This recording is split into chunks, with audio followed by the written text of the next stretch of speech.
মানুষের টাকায় যারা মাইনে পায় এবং লক্ষ লক্ষ টাকা মাইনে পায়, তারা সাধারণ মানুষকে ভোটার তালিকা থেকে বাদ দেওয়ার জন্য চক্রান্ত করছে। 6 নম্বর এবং 7 নম্বর ফর্মের নামে এখনো পর্যন্ত জানা গেছে যে প্রায় 1 লাখ লোক নতুন করে নথিভুক্ত হতে চাইছেন, ভোটার তালিকায় নাম ঢোকাতে চাইছেন। এবং আমরা বিহার থেকে যেটা দেখেছি সেটা হচ্ছে যে বিজেপির লোক, এমনকি রাশিয়ার লোক পর্যন্ত এসে নথিভুক্ত হচ্ছে। তো বিষয়টা হচ্ছে এরকম, সেটা হচ্ছে যে যারা এই কাজটা করছে তাদের বিরুদ্ধে দেশ জোড়া আন্দোলন শুধু নয়, একেবারে তাদের বিরুদ্ধে এফআইআর এবং তারা দেশদ্রোহী, তাদেরকে জেলে ঢোকানোর ব্যবস্থা করা, এটা তো আমরা এখনো পর্যন্ত করে উঠতে পারিনি। এবং সেটাই সবচেয়ে বড় দুঃখের।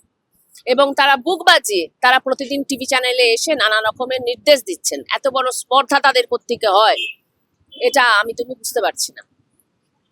মাধ্যমিকের অ্যাডমিট কার্ড হচ্ছে পশ্চিমবাংলার একটি মানে সনাতনী পদ্ধতি, যে আমরা কবে জন্মেছি তার যে মূল প্রথম তার ভেরিফাইড যে ডকুমেন্ট, সেটা হচ্ছে মাধ্যমিকের অ্যাডমিট কার্ড, এবং সেটাকে তারা মানতে রাজি নয়।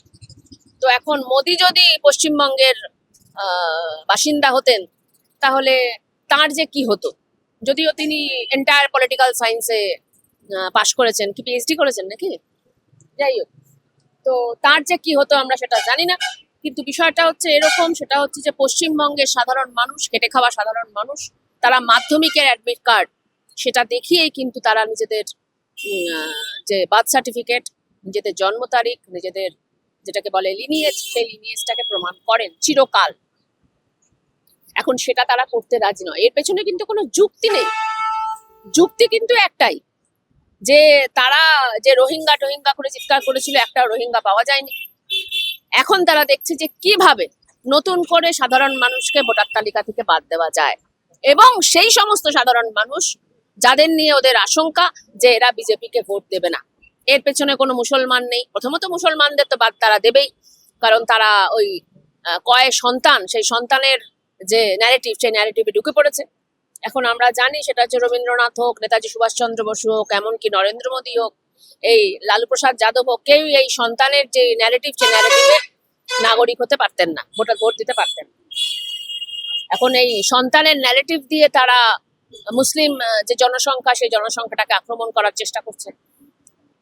এবং শুধুমাত্র যে সেটা নয়, তারা যে হিন্দু সাধারণ মানুষ, এবং যেখানে যেখানে লোকে আত্মহত্যা করছে, যেখানে যেখানে লোকে ভয় পাচ্ছে, যেখানে যেখানে যাদের নাম বাদ যাচ্ছে, দেখা যাচ্ছে এক একটা পাড়ায়, যে পাড়াগুলো মূলত হিন্দু পরিবার, তার 50%কে ডাকা হচ্ছে। নদিয়ায় এক একটা বুথের 50%কে ডাকা হচ্ছে, এবং তারা নাগরিক কিনা এটা তাদের প্রমাণ করতে হবে। ভারতবর্ষে 140 কোটি মানুষ, তারা নাগরিক কিনা এটা কাকে আমরা প্রমাণ করব? ওই জ্ঞানেশ বাবুকে, যার মানে মানে অ্যাকাউন্টেবিলিটি কথাটা বাদ দাও, কিন্তু যার ন্যূনতম কোনো দেশের প্রতি দায়বদ্ধতা নেই। চোর, কোঅপারেটিভ সোসাইটিতে চুরি করেছে নিজের মেয়ে জামাইকে ভালো পদে রাখার জন্য, মানে অবিরাম তেল দিয়ে যাচ্ছে। এর পেছনে আর কোনো ব্ল্যাকমেলিং আছে কিনা আমরা সেটাও জানি না। জ্ঞানেশবাবু কি করে রেখেছেন যে অমিত শাহ বলছে যা বলবো তাই করতে হবে। কিন্তু এই ধরনের আমলারা, মানে যারা নিজেদের পথটাকে রাখার জন্য টু দি লাস্ট যেতে পারে, সমস্ত রকমের নোংরামি করতে পারে, তাদের কাছে এখন আমাকে তোমাকে গিয়ে ভিক্ষা প্রার্থী হয়ে দাঁড়াতে হচ্ছে। এর চেয়ে চরম লজ্জা ভারতবর্ষে এর আগে কখনো আসে। বিজেপির বড় বড় নেতারা বারবার বাংলায় আসছে এবং তারা বাংলাকে স্বপ্ন দেখাচ্ছে যে বাংলার উন্নয়ন হবে তারা ক্ষমতায় এলে, কিন্তু এতো দেখা যাচ্ছে যে তারা ক্ষমতায় আসার আগেই বাংলাকে একেবারে হয়রানির মুখে ফেলে দিচ্ছে। গুজরাটের উন্নয়ন ঠিক কতটা করলো নরেন্দ্র মোদী প্রধানমন্ত্রী হওয়ার পর? বাংলার কথাটা বাদ দাও, কেন গুজরাটে প্রতি বছর নাগরিকরা বিদেশে পালাচ্ছে? কেন ওই আমেরিকা থেকে যে সমস্ত লোককে ঘাট ধরে পাঠানো হলো, ওই হাতে এবং পায়ে চেন বেঁধে, তাদের মধ্যে অধিকাংশ গুজরাটি। যে গুজরাটি মুখ্যমন্ত্রী থেকে প্রধানমন্ত্রী দিল্লিতে চলে আসার পর গুজরাটের আর উন্নতি করতে পারে না, সে করবে বাংলার উন্নয়ন? যে বাংলা এবং বাঙালিকে ঘৃণা করে, বাংলার সংস্কৃতিকে, বাংলা ভাষাকে, রাজনীতিকে যারা ঘৃণা করে, তারা করবে বাংলার উন্নয়ন। মধ্যপ্রদেশের উন্নয়ন তো করতে পারোনি, উত্তরপ্রদেশের উন্নয়ন তো করতে পারোনি। উত্তরপ্রদেশে চাকরির যে লাইন, যে চাকরির একটা পরীক্ষা, সেই চাকরির পরীক্ষায় দেখা যাচ্ছে যে 63 জনের পদের জন্য 56 লক্ষ মানুষ কানপুর স্টেশনে সারাদিন ধরে দৌড়াদৌড়ি করছে এবং শেষ পর্যন্ত দেখা যাচ্ছে যে সেখানেও মারধর চলছে।